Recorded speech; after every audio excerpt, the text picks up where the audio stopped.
Welcome to Coxie's Picks. If you like what you see, don't forget to subscribe. Enjoy. Well, here we have a hidden gem. It's a Willen 5-lever insurance padlock. It's at least 40 years old, as Willen went out of business in 1970s, with this patent-pending design taking on a different form and later appearing as a Battleship design, by Chubb.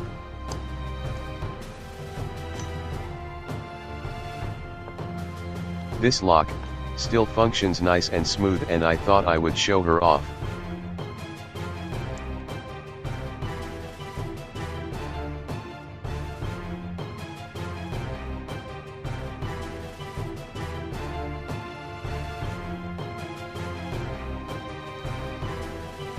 She has some anti-pick, but they are of no consequence. They seem to be all below the gate, so lots of little movements, rather than lift and hope.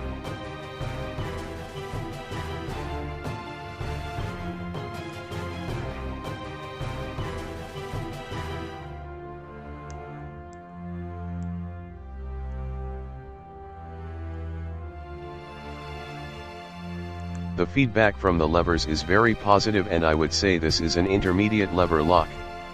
Sort of an introduction to anti-pick. Great lock. Hope you guys enjoyed this video. Stay safe, and I will see you in the next one.